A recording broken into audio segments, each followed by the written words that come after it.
Good evening friends.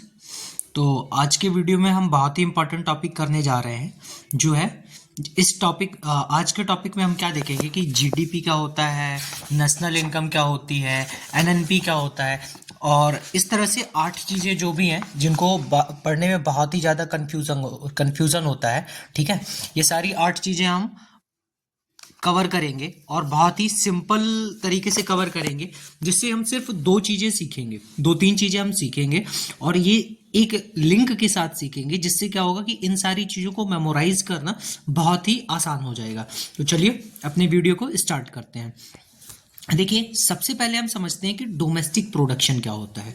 देखिए क्या होता है कि जैसे हमारी मान लीजिए कंट्री है तो हमारी कंट्री के अंदर, इंडिया के अंदर जो भी प्रोड्यूस होगा, जैसे मान लीजिए एक कंपनी लगी है, वो कुछ प्रोडक्शन करेगी, उस प्रोडक्शन की कुछ वैल्यू होगी, है ना। कंपनी से कुछ मैन्युफैक्चरर होगा, उसकी कुछ वैल्यू होगी, कुछ एग्रीकल्चर का कुछ प्रोडक्शन होगा। और हम लोग क्या कर रहे हैं, मान लीजिए यहाँ पे एक स्कूल खुली है, स्कूल में हर एक टीचर से को कुछ सैलरी मिलेगी, स्कूल को बच्चों से कुछ कुछ इन्वेस्टमेंट मिलेगी, फीस मिलेगी।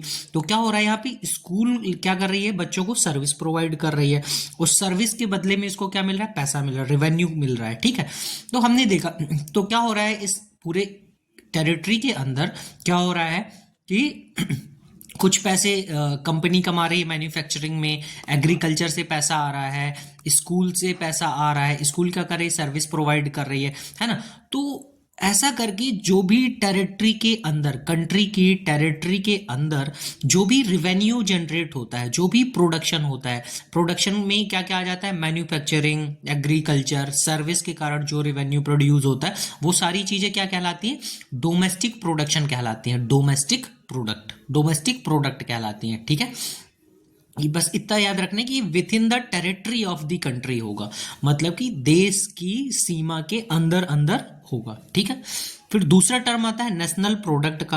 अच्छा, अब एक चीज समझिएगा कि जैसे हमारे देश के कुछ लोग हैं वो बाहर रह रहे हैं, लेकिन अल्टीमेटली वो है तो हमारे देश के ही फैक्टर, है ना। ऐसे फैक्टर्स हैं जो बाहर जाके रेवेन्यू जनरेट कर रहे हैं। तो यहाँ का व्यक्ति बाहर जाके कुछ सर्विस प्रोवाइड कर रहा है, तो क्या कर रहा है, वो वहां पे सर्विस प्रोवाइड करके रेवेन्यू जनरेट कर रहा है, मतलब वो फैक्टर तो हमारे देश का है, लेकिन बाहर जाके रेवेन्यू जनरेट कर रहा है। ठीक है, ऐसे बहुत सारे लोग होंगे, यहाँ की कुछ कंपनीज होगी जो जिन्होंने बाहर अपनी क्या ब्रांचेस डाल के रखे होंगे और वो भी कुछ रेवेन्यू वहां जनरेट कर रही होंगी। अच्छा, इसी तरह से क्या होगा कि कुछ ऐसे लोग होंगे जो हमारे कंट्री के अंदर, इंडिया में, मान लीजिए इंडिया है, इंडिया के अंदर मान लीजिए यहाँ पे जैसे मैकडोनाल्ड्स के कुछ कुछ यहाँ पे वो मैकडोनाल्ड्स का यहाँ पे हम देख रहे हैं कि सर्विस प्रोवाइड करता है। ठीक है ना, तो उस सर्विस में वो क्या कर रहा है, यहाँ से कुछ रेवेन्यू जनरेट कर रहा है, मतलब बाहर की भी कुछ ऐसी कंपनीज हैं जो क्या कर रही हैं, यहाँ पे हमारे इंडिया में पैसे कमा रही हैं, रेवेन्यू जनरेट कर रही हैं। बाहर के भी कुछ लोग हैं जो इंडिया में काम कर रहे होंगे। अच्छा, तो उनको उसके बदले में यहाँ से सैलरी मिल रही होगी, है ना। तो हम देखते हैं क्या हो रहा है कि हमारे कंट्री के जो लोग हैं वो बाहर कुछ पैसा कमा रहे हैं। ठीक है, तो और जो कुछ बाहर के लोग हैं वो हमारी कंट्री में पैसा कमा रहे हैं। तो हम क्या करें, जो हमारा रेवेन्यू जनरेट हो रहा है हमारे लोगों के द्वारा बाहर, और क्या करें, और दूसरी चीज क्या कि जो बाहर के लोग हैं जो हमारे देश में जो पैसा कमा रहे हैं, रेवेन्यू जनरेट कर रहे हैं, तो हम क्या करें, जो डोमेस्टिक प्रोडक्शन है उसमें हम क्या कर दें, डोमेस्टिक प्रोडक्शन में जो बाहर से हमारी कमाई हो रही है, हमारे देश के लोग जो बाहर से कमा के ला रहे हैं, देश की कंपनी जो बाहर से कमा के ला रही है, उसको ऐड ऑन कर दें। ठीक है, रेवेन्यू बाई आर फैक्टर्स। ठीक है, और क्या कर दे, माइनस कर दे जो बाहर के लोग हैं, जो बाहर के लोग हैं हमारे देश से जो पैसा कमा के ले जा रहे हैं उसको हम माइनस कर दें। तो ऐसा करने से जो हमको वैल्यू मिलेगी वो नेशनल प्रोडक्ट कहलाएगी। ठीक है, तो यहां पे मैं लिख दूं कि डोमेस्टिक प्रोडक्ट में मैं क्या कर दूं, माइनस ऐड कर दूं नेट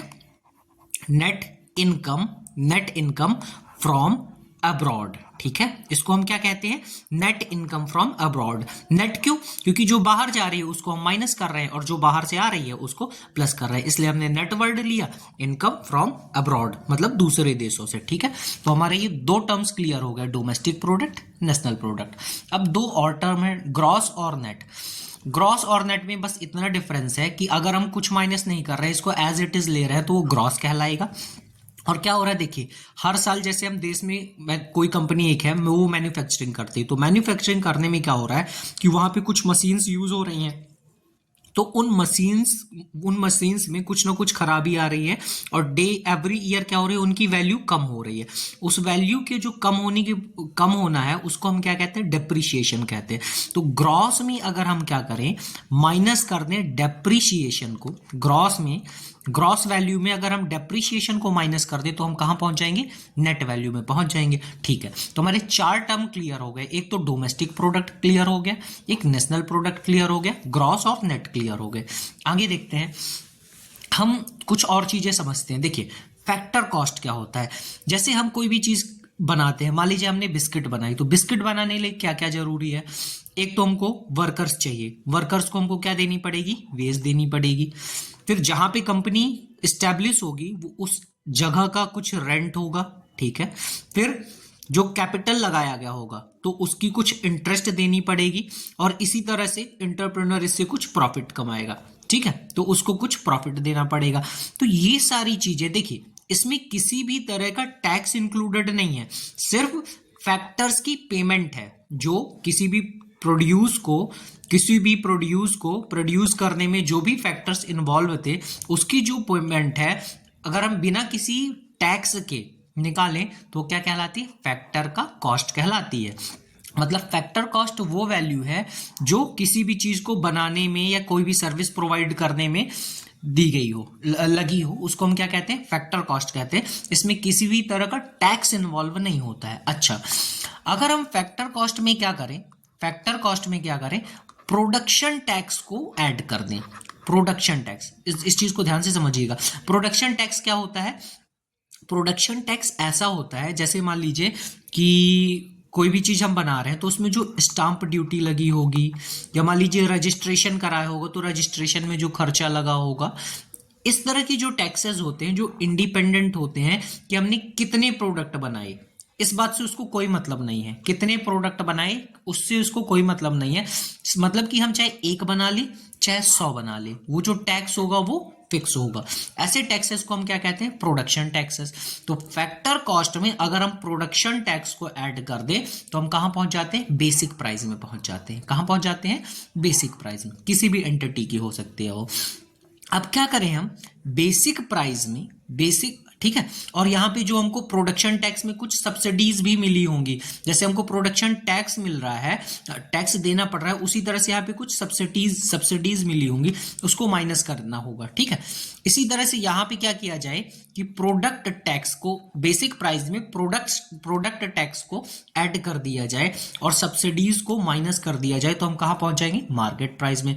अच्छा, ये प्रोडक्ट टैक्स क्या होता है, प्रोडक्ट टैक्स क्या होता है कि जैसे एक बिस्किट का पैकेट मान लीजिए बिक रहा है, ठीक है, तो हर एक बिस्किट के पैकेट पे कुछ टैक्स लग रहा है। मतलब अगर एक बिस्किट का पैकेट बिक रहा है तो इसमें कुछ टैक्स लगा होगा, अगर 2 बिका होगा तो इस पे टैक्स लगा होगा, इस पे भी टैक्स लगा होगा। मतलब ये डिपेंड करता है प्रोडक्शन यूनिट पे, ये किस टाइप के टैक्स होते हैं। जैसे कस्टम ड्यूटी भरनी पड़ती है, इंपोर्ट एक्सपोर्ट का जो चार्ज होता है, इसको हम क्या कहते हैं, प्रोडक्ट टैक्स कहते हैं, और ये हो गया हमारा प्रोडक्शन टैक्स। अच्छा, तो हम अगर मैं प्रोडक्ट टैक्स और प्रोडक्शन टैक्स इन दोनों को ऐड कर दूं तो हमको मिल जाता है क्या, इनडायरेक्ट टैक्स, ठीक है। प्रोडक्ट टैक्स और प्रोडक्शन टैक्स दोनों को मिला के क्या बनता है, इनडायरेक्ट टैक्स बनता है। अच्छा, तो इसका मतलब क्या हुआ कि अगर मैं फैक्टर कॉस्ट में इनडायरेक्ट टैक्स को ऐड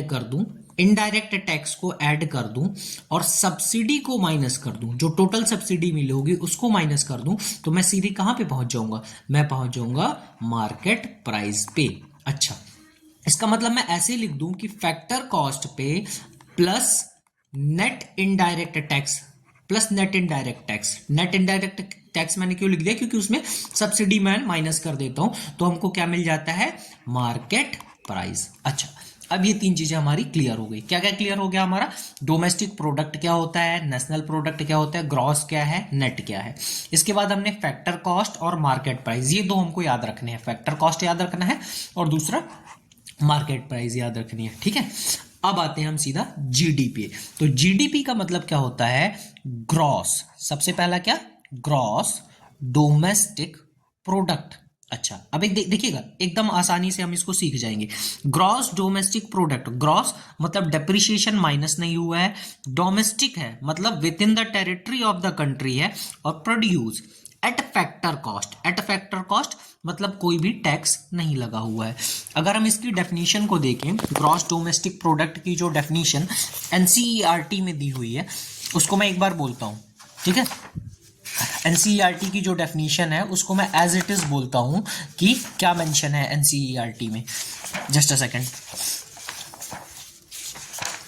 देखिए एनसीईआरटी में जो जीडीपी की डेफिनेशन दी हुई है वो है gross domestic product measures the aggregate production of final goods and services taking place within the domestic economy during a year, है ना?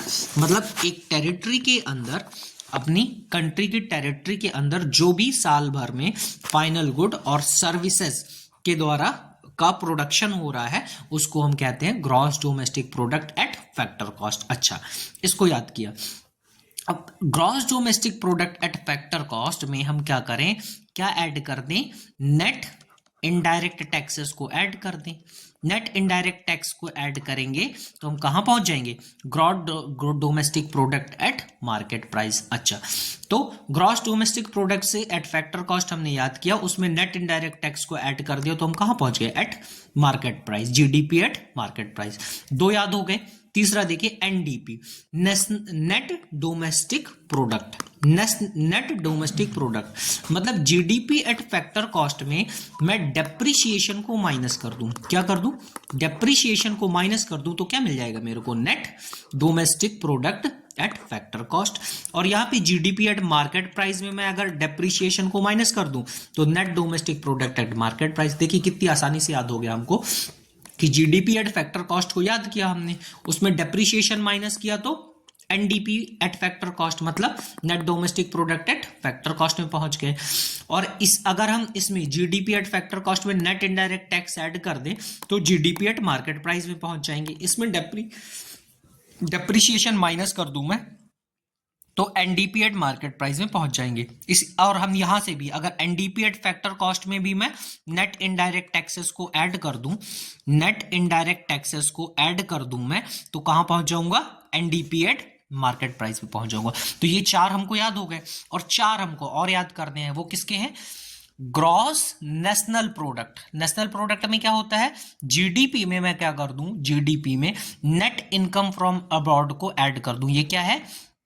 GDP plus net income from abroad है, ठीक है? नेट इनकम फ्रॉम अब्रॉड है ये।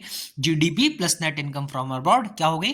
Gross national product. हमने दो type के देखे थे, एक देखा था डोमेस्टिक प्रोडक्ट, एक देखा था नेशनल प्रोडक्ट, है ना? तो ये जीडीपी में मैं क्या कर दूं? नेट इनकम फ्रॉम अब्रॉड को ऐड कर दूं तो हमको gross national product at factor cost मिल जाएगा। अच्छा, इसमें मैं क्या करूं? नेट इनडायरेक्ट टैक्सेस को मैं ऐड कर दूं तो क्या मिल जाएगा मेरे को?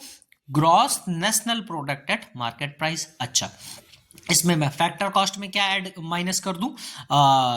जीएनपी एट फैक्टर कॉस्ट में मैं डेप्रिसिएशन को माइनस कर दूंगा तो कहां पहुंच जाऊंगा? Net national product at factor cost. Net national product at factor cost में मैं क्या ऐड कर दूं? नेट इनडायरेक्ट टैक्सेस को ऐड कर दूं तो कहां पे मैं पहुंच जाऊंगा? Net national product eight market price. या कि जीएनपी एट मार्केट प्राइस पे मैं डेप्रिसिएशन माइनस कर दूं तब भी मेरे को क्या मिल जाएगा? Net national product eight market price. तो ये हमारे 8 चीजें याद करनी होती है। अच्छा, इसको देखिए मैंने अलग से एक फ्रेम पे रखा है। क्यों? क्योंकि यही जो होता है net national, just a second, net national product at factor cost जो होता है इसी को हम लोग कहते हैं नेशनल इनकम। और ये डायरेक्ट पीआईक्यू है किसका? सीडीएस का। नेट नेशनल इसी को हम कहते हैं नेशनल इनकम। किसको? Net national product at factor cost को हम कहते हैं नेशनल इनकम।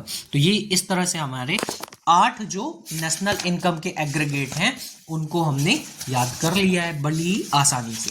3 टर्म को याद किया हमने और ये सारी चीजें याद हो गई।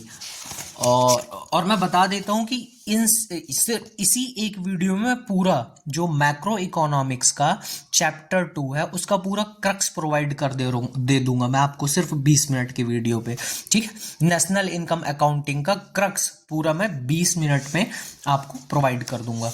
चलिए, इसके बाद कुछ और चीजें हैं। Personal income. पर्सनल इनकम क्या होती है? देखिए, एक चीज समझिएगा, हमने देखी नेशनल इनकम। नेशनल इनकम हमने देख लिया, ठीक है। नेशनल इनकम क्या होती है? Net national product, net national product at factor cost, वो होती है हमारी नेशनल इनकम। अगर क्या किया जाए नेशनल इनकम में मैं क्या करूं, नेशनल इनकम में कुछ ऐसा पार्ट होता है, जैसे मान लीजिए कि जो भी रिवेन्यू एक कंट्री में जनरेट हुआ, जो बाहर से भी आया, यहाँ पे कुछ रिवेन्यू है, तो कुछ ऐसा पार्ट है जो फर्म अपने पास रखते हैं। जैसे मान लीजिए एक शॉप है, एक दुकान है, इस दुकान से किसी दुकानदार ने 100 रुपए कमाए, 100 रुपए कमाए, तो मान लीजिए 50 रुपए तो उसने अपने प्रॉफिट की तरह ले लिए, 20 रुपए इसने क्या किया कि अपने जो भी खर्चे थे, जैसे मान लीजिए कि कोई वर्कर था उसको प्रोवाइड कर दिया, तो ये चले गए। अब 30 रुपए से इसने क्या किया, दुकान पे ही 10 रुपए रिजर्व रख लिए दुकान के अकाउंट पे ही, कि ये अगर बाद में जरूरत होगी तो इसको ये यूज करेगा, और 20 रुपए उसने दुकान पे ही लगा दिए, मान लीजिए रिपेयरिंग करा दी या कुछ और नया सामान ले आया दुकान के लिए। तो ये जो 30 रुपए हुए, 30 रुपए ऐसे हुए जो ना तो इसको मालिक को मिले, ठीक है ना, और ना ही किसी वर्कर को मिले, तो ये डिस्ट्रीब्यूट ही नहीं हुए हैं। ये किसके पास रह गए? ये शॉप के पास ही रह गए, है ना। ऐसा ही कोई बड़ी फर्म होती है तो वो भी यही सेम चीज करती है कि प्रॉफिट का कुछ हिस्सा फर्म अपने लिए रख लेती है, अपनी ग्रोथ के लिए रखती है, ठीक है ना। इसी तरह से गवर्नमेंट भी होती है जो कुछ पैसा अपने पास रखती है जो पब्लिक में डिस्ट्रीब्यूट नहीं होता है। तो उस ऐसी प्रॉफिट को जो पब्लिक में डिस्ट्रीब्यूट ना हो या वर्कर्स के बीच में डिस्ट्रीब्यूट ना हो, उसको हम क्या कहते हैं? अनडिस्ट्रीब्यूटेड प्रॉफिट, ठीक है। तो अनडिस्ट्रीब्यूटेड प्रॉफिट को क्या किया जाए? नेशनल इनकम में माइनस कर दिया जाए, ठीक है। इसके बाद कुछ और चीजें हैं। नेशनल इनकम में क्या माइनस कर दिया जाए? अनडिस्ट्रीब्यूटेड प्रॉफिट को माइनस कर दिया जाए, ठीक है। फिर इसके बाद क्या होता है कि जैसे जो हाउस होल्ड्स वगैरह होते हैं, ये कुछ इंटरेस्ट, कुछ लोन्स वगैरह लेके रखते हैं, तो लोन्स के कारण ये जो इंटरेस्ट पे करते हैं उसको भी माइनस कर दिया जाए, इंटरेस्ट को भी माइनस कर दिया जाए। और कुछ कॉर्पोरेट टैक्सेस होते हैं, जैसे मान लीजिए कोई फर्म है, फर्म का जो प्रोडक्शन वगैरह होता है, ठीक है ना, जो कॉर्पोरेट टैक्स होते हैं उसको भी माइनस कर दिया जाए। और क्या क्या कर दिया जाए? ये हम अनडिस्ट्रीब्यूटेड प्रॉफिट को माइनस कर दिया जाए, जो इंटरेस्ट दिया जा रहा है उसको माइनस कर दिया जाए, और जो कॉर्पोरेट टैक्स दिए जा रहे हैं, ये क्योंकि ये कॉर्पोरेट टैक्स तो अल्टीमेटली गवर्नमेंट के पास पहुंच गए, मतलब पब्लिक के पास रहे नहीं, तो कॉर्पोरेट टैक्स को माइनस कर दिया जाए। अच्छा, अब कुछ ऐसा पैसा होता है जो गवर्नमेंट या फर्म लोगों को प्रोवाइड करती है, जैसे कंपनी कभी बोनस प्रोवाइड करती है, ये सैलरी नहीं है, बोनस है, एक्स्ट्रा पेमेंट है, ठीक है। गवर्नमेंट कोई सब्सिडी देती है, तो इस सब को क्या कर दिया जाए? ऐड कर दिया जाए, इस सब को ऐड कर दिया जाए, तो हमको जो अमाउंट मिलती है उसको हम कहते हैं पर्सनल इनकम। ये थोड़ा ट्रिकी है, इसको याद रखना, लेकिन हमको इसको एज इट इज याद करना पड़ेगा, और यही एनसीईआरटी में मेंशन है। क्या? नेशनल इनकम में अनडिस्ट्रीब्यूटेड प्रॉफिट को माइनस किया जाए, इंटरेस्ट को माइनस किया जाए, और कॉर्पोरेट टैक्स को माइनस किया जाए, और जो भी सब्सिडीज हैं या अदर पेमेंट्स हैं उसको प्लस कर दिया जाए, तो हम पर्सनल इनकम पे पहुंच जाएंगे। अच्छा, अब ये जो पर्सनल इनकम होती है ये तो एक व्यक्ति की इनकम हो गई, लेकिन ये वो पैसा नहीं है जो वो व्यक्ति खर्च करता है। इसके बाद भी इस व्यक्ति को क्या करना होता है? कुछ टैक्स पेमेंट्स देनी होती है। पर्सनल इनकम में अगर ये व्यक्ति कुछ टैक्स पे करेगा, जैसे मान लीजिए इनकम टैक्स पे करेगा, हाउस टैक्स पे करेगा, तो इन टैक्सेस को क्या कर दिया जाए? माइनस कर दिया जाए। पर्सनल टैक्सेस को क्या किया जाए? पर्सनल टैक्स को माइनस कर दिया जाए। और साथ में कुछ नॉन टैक्स पेमेंट्स भी होती हैं, जैसे मान लीजिए कहीं जा रहा है, हेलमेट नहीं लगाया, चालान कट गया, है ना, चालान कट गया, या कहीं पे इसकी कहीं जा रहा है, टोल टैक्स इसने दे दिया, तो ये ऐसे टैक्सेस हैं जो ऐसे जो ऐसी पेमेंट्स है जो टैक्स नहीं है, जो टैक्स नहीं है, तो इसको भी क्या कर दिया जाए, नॉन टैक्स पेमेंट्स को भी माइनस कर दिया जाए। तो पर्सनल इनकम में जब इन दो अमाउंट को हम माइनस कर देते हैं तो हमको क्या मिल जाता है, अब जो पैसा इसके पास बचा ये इसका डिस्पोजेबल इनकम है, मतलब इस पैसे को ये खर्चा कर सकता है। अच्छा, अब एक और इंपॉर्टेंट टर्म है नेशनल डिस्पोजेबल इनकम।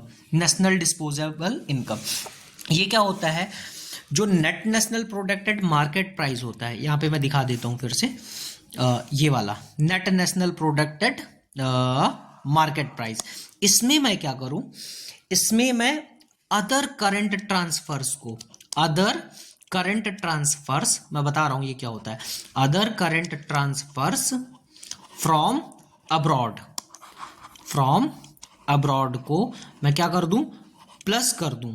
अब ये other current transfers from abroad क्या होते हैं, जैसे देखिए जो बाहर लोग रह रहे हैं, कुछ तो ऐसा पैसा है जो उनको सैलरी में मिल रहा है और वो देश में भेज रहे हैं, अच्छा, लेकिन कुछ ऐसा पैसा भी है जो क्या हो रहा है, जैसे मान लीजिए मेरा एक दोस्त कोई फॉरेन में रहता है, उसने मेरे को कुछ गिफ्ट भेजा, ठीक है, वो मैंने पैसा कमाया नहीं है, ठीक है, उसने मेरे को गिफ्ट दिया है, गिफ्ट दिया है, तो वो मेरा प्रोडक्शन नहीं है, लेकिन वो दूसरा ट्रांसफर है जो मेरे देश में आ रहा है कहीं बाहर से, ठीक है। तो ये जो गिफ्ट हो गया, मान लीजिए कुछ जैसे किसी जैसे कहीं से क्या हो रहा है, किसी देश को मान लीजिए कोई दूसरा देश, जैसे हमने क्या किया, बांग्लादेश को जब भी कोई जब भी मान लीजिए कोई ऐसे ट्रेजेडी वगैरह होती है तो हम क्या करते हैं कि किसी दूसरे देश को कुछ डोनेशन प्रोवाइड करते हैं, तो मान लीजिए कंट्री को कुछ डोनेशन मिल गया, तो ये क्या कहलाते हैं, other current transfers from abroad, जिसका ना हम पे लोन चढ़ रहा है और ना हम जिसकी कोई सर्विस प्रोवाइड कर रहे हैं, ना कोई प्रोड्यूस दे रहे हैं,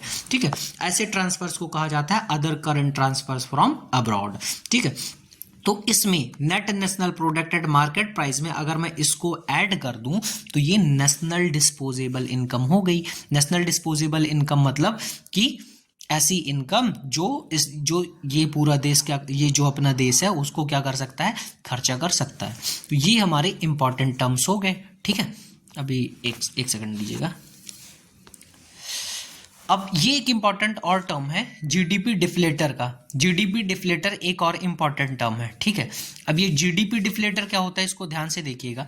जीडीपी डिफ्लेटर देखिए क्या होता है कि एक होती है नॉमिनल जीडीपी और एक होती है रियल जीडीपी। अब नॉमिनल जीडीपी और रियल जीडीपी क्या होता है, मान लीजिए ये करंट ईयर है, मान लीजिए ये 2026 चल रहा है, 2026 में देश में जो भी प्रोडक्शन हुआ with in the territory of the country, तो इस साल का जो प्रोडक्शन है उसको हम कह देंगे नॉमिनल जीडीपी। अच्छा, तो रियल जीडीपी क्या है, मान लीजिए हमने एक बेस ईयर लिया, मान लीजिए 2011 लिया, ठीक है ना। तो आज अगर आज चीजों की जो प्राइस है 2011 में वो प्राइस नहीं रही होगी, कुछ कम रही होगी, ठीक है। तो अगर हम क्या करें कि जो भी चीजों की आज की प्राइस को ना लेके 2011 की प्राइस को ले लिया जाए। जैसे मान लीजिए बिस्किट का पैकेट, कोई एक बिस्किट का पैकेट 2011 में 4 रुपए का मिलता था, आज वो कितने का मिल रहा है, 5 रुपए का मिल रहा है। तो अगर हम आज की करंट प्राइस उसकी काउंट कर रहे हैं तो वो क्या है, नॉमिनल जीडीपी में आएगा। और अगर मैं इसकी 2011 वाली प्राइस को क्या कर रहा हूं, काउंट कर रहा हूं। मान लीजिए हम एक बेस ईयर लेते हैं, तो अभी हम क्या ले रहे हैं, बेस ईयर जो अभी लिया जा रहा है वो 2011 लिया जा रहा है। तो अगर मैं 2011 की इसकी वैल्यू को देखूं तो 4 रुपए है, ठीक है। तो अगर इसकी वैल्यू को 4 रुपए काउंट किया जा रहा है तो वो क्या है, रियल जीडीपी। मतलब सीधी सीधी बात है कि अगर करंट प्राइजेस से अगर जीडीपी निकाली जा रही तो नॉमिनल जीडीपी, और बेस ईयर की प्राइस से अगर जीडीपी निकाली जा रही है तो रियल जीडीपी। अच्छा, एक चीज बताइएगा, मान लीजिए किसी चीज की प्राइस आज 5 रुपए हो गई है, पहले 4 रुपए है, तो ये जो फैक्टर है क्या ये नहीं दिखा रहा है कि इसमें कितना इन्फ्लेशन हुआ है। अगर मैं इसका मल्टीप्लाई 100 से कर दूं, अगर इसमें इसका मल्टीप्लाई 100 से कर दूं तो मेरे को ये मिल जाएगा कि प्राइजेस पहले की तुलना में कितने % बढ़ गई हैं, है ना। प्राइजेस पहले की तुलना में कितनी बढ़ गई हैं, ठीक है। तो इसीलिए यहाँ पे क्या लिखा हुआ कि GDP deflator is a measure of inflation, और ये डायरेक्ट स्टेटमेंट सीडीएस पीवाईक्यू का है, ये डायरेक्ट स्टेटमेंट सीडीएस पीवाईक्यू का है, तो इसको याद रखना है हमको। तो ये रहा जीडीपी डिफ्लेटर, क्या, नॉमिनल जीडीपी अपॉन में रियल जीडीपी, और कई बार अगर इसको परसेंट में दिखाना है तो मल्टीप्लाई बाई 100 हो गया। जस्ट अ सेकेंड, तो और ये एक एनसीईआरटी का मैंने एक ये चार्ट लिया है इसको याद करने के लिए। क्या देखिए कैसे, अगर मैं इसको नीचे से अगर हम इसको लर्न करें, क्या है ये पर्सनल डिस्पोजेबल इनकम में अगर क्या किया जाए, पर्सनल डिस्पोजेबल इनकम में क्या किया जाए, नॉन टैक्स पेमेंट्स को और पर्सनल टैक्स पेमेंट्स को ऐड कर दिया जाए, मतलब ऐड कर दिया जाए तो हम कहाँ पे पहुंच जाएंगे, पर्सनल इनकम में। पर्सनल इनकम में क्या किया जाए, पर्सनल इनकम में हम पहले क्या माइनस कर रहे थे, प्लस कर रहे थे। पर्सनल इनकम में क्या कर दिया जाए, जो ट्रांसफर है, जो ट्रांसफर पेमेंट्स है हाउस होल्ड की गवर्नमेंट एंड फर्म्स के द्वारा, उसको माइनस कर दिया जाए। और अनडिस्ट्रीब्यूटेड प्रॉफिट को, और क्या है ये कॉर्पोरेट टैक्सेस को, और ये क्या है नेट, और ये है net interest payments made by house holds को, इनको क्या किया जाए, ऐड कर दिया जाए, है ना। तो हम कहाँ पे पहुंच जाएंगे, मतलब कि जैसे हम पहले अप टू डाउन पढ़ रहे थे, यहाँ पे डाउन टू अप है, तो ये कहाँ पे हम पहुंच जाएंगे, एनएनपी एट फैक्टर कॉस्ट, और इसी को हम क्या कहते हैं, नेशनल इनकम। इस नेशनल इनकम में इनडायरेक्ट टैक्सेस को ऐड कर दिया जाए और सब्सिडी को माइनस कर दिया जाए, तो net national income eight market price पे पहुंच जाएंगे। और net national income eight market price में हम डेप्रिसिएशन को ऐड कर दे तो कहां पहुंच जाएंगे, ग्रॉस नेशनल प्रोडक्ट में पहुंच जाएंगे। ठीक है, ग्रॉस नेशनल प्रोडक्ट में पहुंच जाएंगे। और ग्रॉस नेशनल प्रोडक्ट ही क्या होता है, जीडीपी प्लस में net factor income from abroad. बस इतना सा हमारा वीडियो है। जस्ट अ सेकंड, एक स्लाइड शायद और होगी, मैं चेक कर लेता हूँ। हाँ बस एक ही ये इंपॉर्टेंट है, इस पूरे चैप्टर को कवर करने के लिए मैंने क्या किया था कि ये भी ले लिया था कि मेथड्स ऑफ कैलकुलेटिंग जीडीपी। तो ये 3 मेथड है किसी भी देश की जीडीपी को कैलकुलेट करने के लिए, 3 मेथड है। Gross value addition, gross value addition का क्या होता है, जैसे मान लीजिए यहाँ से एग्रीकल्चर हुई, एग्रीकल्चर से वीट प्रोड्यूस हुआ, क्या हुआ, वीट प्रोड्यूस हुआ, तो क्या यहाँ पे किसान ने कुछ इसमें किसान ने इस जमीन से इस वीट को पैदा किया, ठीक है। अब इसी वीट को मान लीजिए कोई एक कंपनी ले गई और उस कंपनी ने क्या किया, इस वीट की क्या बना दी, बिस्किट बना दी, इस वीट की बना दी बिस्किट, तो इसने कुछ वैल्यू ऐड कर दी। अच्छा, किसान ने एक रॉ मटेरियल प्रोवाइड किया, मतलब उसने कुछ वैल्यू ऐड की। कंपनी ने कुछ मैन्युफैक्चरिंग करके उसमें क्या कर दिया, कुछ वैल्यू ऐड कर दी। और इसी को मान लीजिए बिस्किट का क्या हो गया, पैकेट में ये पैक हो गया। अब कोई दुकानदार है तो इसको क्या कर रहा है, बेच रहा है। अच्छा, बेच रहा है तो यहाँ पे ये क्या कर रहा है, मान लीजिए 1 रुपए कमा रहा है, तो इसने भी इस बिस्किट पे कुछ वैल्यू ऐड कर दी, ठीक है।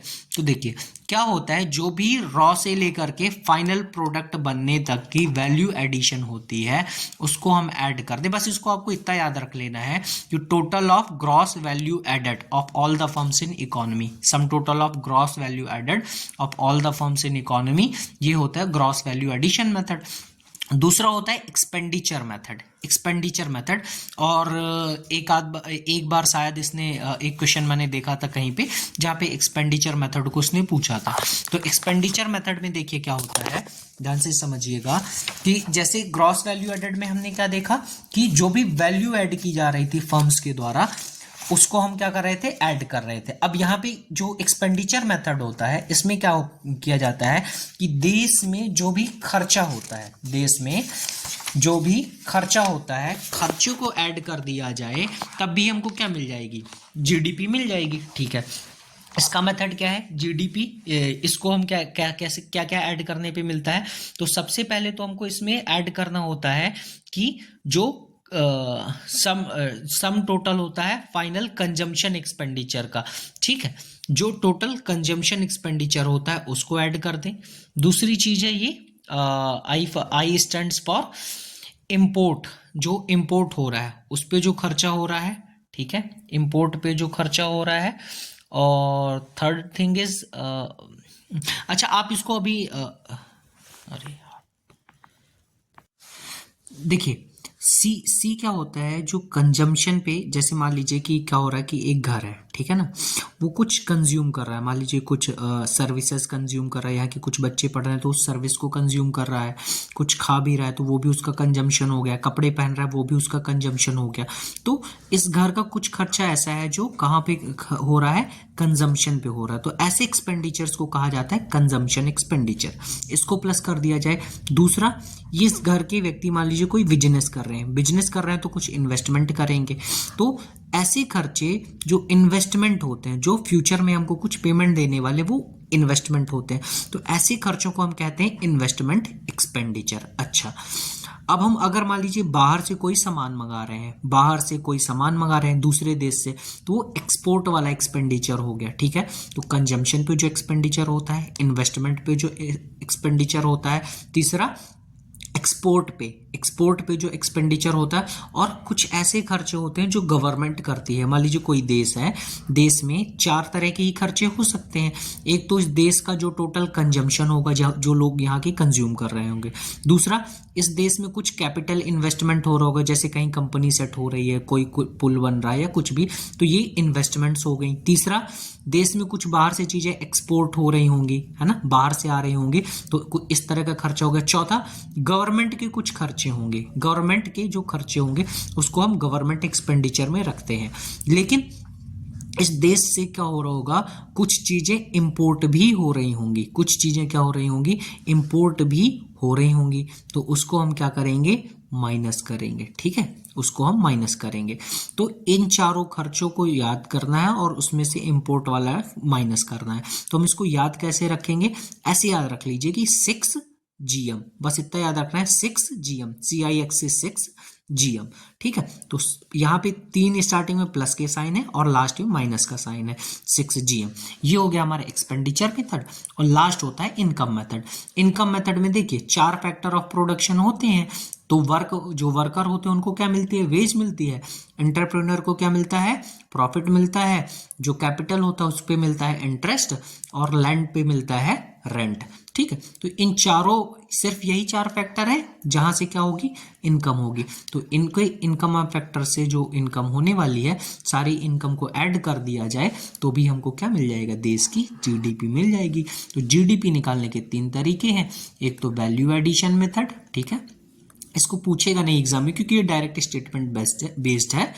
इसको पूछ सकता है और इसको पूछ सकता है। ये क्या है, एक्सपेंडिचर मेथड, तो इसको कैसे याद रखेंगे, 6 GM से।